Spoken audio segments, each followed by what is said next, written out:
I met Farrah Abraham. Yes, you did. I met Farrah Abraham. And, I should state that I have no idea who that is. yeah, that's the funny part. I really didn't either. Did you know? I knew she was from Teen Mom. That was all I knew. Right. I had never seen I still have never seen an episode of Teen Mom. Yeah, Well, the name alone is one of those shows I go out of my way to avoid all contact with.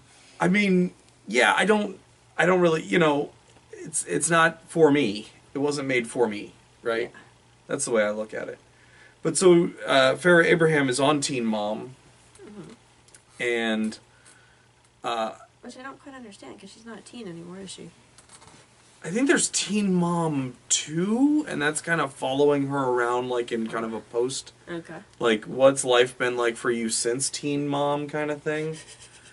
I don't really know. I don't, because it's not... Isn't the answer to that, I have a 7-year-old? She does. She has a 7-year-old now. I didn't meet the kid. I met her parents. Because she's got this furniture store out on the west side of town. Mm-hmm. And it's a cool little place. It's a funky little place. It's a place where it's all very... I'm not sure you'd want to decorate your whole house with it, but it is the place to go find bold accent pieces, especially. There's one piece in there I really wish I could afford. So if everybody goes and buys like 400 records tomorrow, maybe I could do it. But it's a replica bronze casting of a Tyrannosaurus Rex head on a pedestal. It's about that big, and it's in bronze. I would totally want that too, I understand. Right? And so the store's really, I like the store a lot, and I don't know, right? So I had never been out there. It was like an hour. It was like an hour drive for me. So I don't go out that way very much. But she has a frozen yogurt shop out there and another like children's furniture store.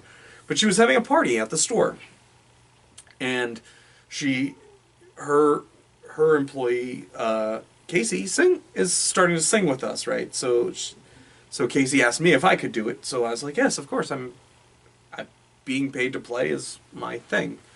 Right? I'm happy to play as long as it pays something. As long as I'm not doing it, as long as I'm not paying to do it, I'm cool. If it doesn't need to be the best money, it just needs to cover my travel expenses. At least until I'm too in demand to. Anyway, so I was hired to come out and play this party, and so we show up and we play, and she told me she worked for somebody who was on Teen Mom and then started a furniture store. Mm-hmm. And I guess Farrah Abraham had done an adult video at one point. She got paid good money from Vivid or somebody to go do this. So she really like cashed in on the fame, which is good. Like, fame is one of those things that's so fleeting. She kind of did it right. Strike while the iron's hot, and then go try to build like a viable long-term business, like a furniture store. She just wicked smart to me, right? So we're at the party, and we're playing, and I met her, and she was really nice. But she takes out her phone, and she's kind of videotaping us on her phone, and then posts it to Instagram and tags us. Within 6 hours, the video had 30,000 views.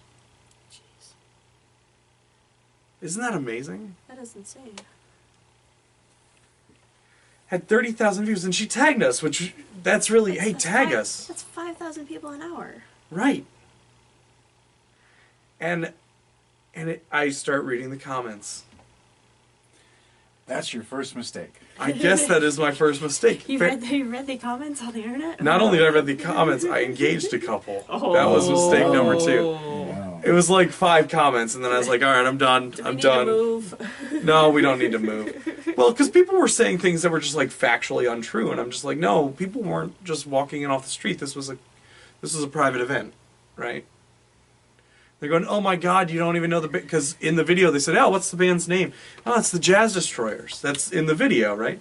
Oh, you don't even know the band's name. I'm like, no, I'm pretty sure that was her friend asking, and she was telling her friend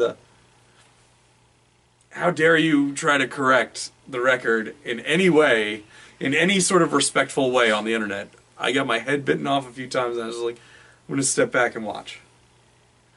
And a few people followed us, but I could tell that, like, for some reason, I think she's kind of cast as the villain in this show. Because there's this really awful vitriolic hatred for her. Like, they get threatening calls at the store from time to time, kind of. It's really awful. But she's super nice, right? And seems nice to me. If you follow somebody... You're looking for some rational connection. And no such rational connection exists. Because the evidence doesn't support it, because I don't watch the show. Of people whose sole mission in life is just to spew hatred on anyone who has more than they have, and unfortunately, women get it far, far worse than guys. There's trolls who will pop out of the world just to hate on a woman for being impertinent enough for anyone to know her name. Yes. And like I've known a lot of female friends who have some degree of fame in various industries, and they all deal with this, whether they're cast as the villain or not. It's just that people, the only way for them to feel good about themselves is to try to tear someone else down. Yeah. Which is why you can't engage with them. Which is why you have to ignore those comments, because they're either too young to understand what they're doing. They're either some like 13-year-old kid being an idiot online, in which case nothing you say is going to snap them out of it, or they're a paid troll, or they're the kind of person who is just lost to you. What's a paid troll? What's a paid troll? Yeah. He asks. So, a paid troll is someone who is literally paid to go online and leave hateful comments or trolling comments. And stir up controversy. And there's many sources that will pay people like this. Sometimes it's, less than, journalistically sound news outlets that are just trying to make hay. And sometimes it's, the dark side of cultural activism. It's the alt-right insanity that we're all dealing with. It's where, organizations who are like, here's a list of people that we think are part of the global Jewish alien conspiracy. And then people go out and harass them. And often it's just random names they pull out of a hat. And people go out and harass them. It's awful. There's tons of stories about, Russia engaging in activities like this during the election, where they would just hire a warehouse full of hacker types whose sole job was to maintain 7 or 8 fake social media accounts and spend all day long leaving hateful comments and posting hateful pictures on the accounts of people that have been targeted by their superiors. And it's an incredibly easy, duplicitous way to sow misinformation and distrust, and there's virtually no mechanisms for stopping it, because the same methods that they use to spread their horror are the methods that the good people use to spread their joy and their content. Isn't that weird? Yeah, so it's really hard to stop that sort of behavior. Yep. Yeah, and before you even start thinking, oh, this is a bunch of, frustrated men that can't get laid, No, these weren't men. No, you get quite a few women that just hate on other women. Yeah, these weren't men. This is Instagram, so I can see. I'm like looking at these people. I'm like, who the hell are you? That you would leave such a terrible comment on somebody you don't even know. Yeah. Yeah, no, some people think they'll get famous by hating on a famous person, and some people just cannot stand to see other people successful. It's true, and I want to point out, if you follow anybody around with a camera for 24 hours, and you're going to cut it down to 3-4 minutes, yep, you can make anyone look like an ass.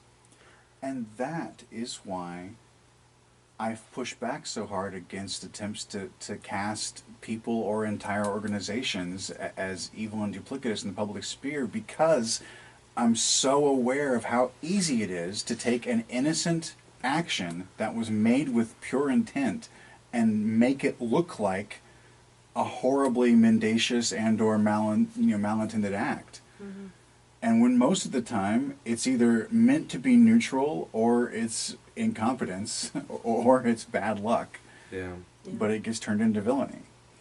How many clickbait headlines do you see where X person destroys or obliterates or tears apart or humiliates other X person? And it's just someone ranting about something online. And I'll find you a dozen that I agree with, and I'm like, more power to them. And then I'll find a dozen more that just make my blood boil. Yeah. And like I said, there's no easy solution, because the same mechanisms that do good do evil. You can't stop the evildoers without hurting the do-gooders. Yep. And the evil is so pervasive throughout our society that there's no good way to eliminate it. Yeah. Or neutralize it, even. But I do think there's hope, if only because it's such a new concept. Sure. Like, everything we're talking about is 10 years old, right? Yeah. And even though cultural evolution happens way faster than biological evolution, that's still not enough time for culture to adapt. If once we've had comment sections for 50 years, I think maybe at some point we'll develop some institutional regulations and or just norms that help. But we're only just now recognizing the problem. Yeah. Once I hear like regulations on comment sections, I'm like, holy 1984 Batman. I don't know how we'll cross that bridge when we get there. Well, just think that, like, a certain political party in this country has tried very, very hard to turn the word regulation into a bad word, and it's a 100% propaganda campaign, right? Because the perfect example of regulation that does exactly what it's supposed to do without limiting anyone's freedom is traffic lights and or signs. Every single aspect of road control is a regulation that succeeds at keeping people safe without restricting our freedom. Hey, listen, man. I just want to go mudding. Exactly. I just want to go mudding, man. And there are places to go mudding. Why do I got to drive on the road, man? I got a 4x4. I got dualies in the back. I got stacks coming out. I got the big old dumps. We're gonna go roll some coal. No, I get what you mean, but yes. Because I just feel like that. Obviously. But we're at the 2-hour mark. You can become 1984 if you try hard. Yeah. And there has to be constant vigilance, and there has to be a push-pull between the people who don't want any regulation and the people who want too much. Right. That's exactly it. So, what's next? Let's lap it.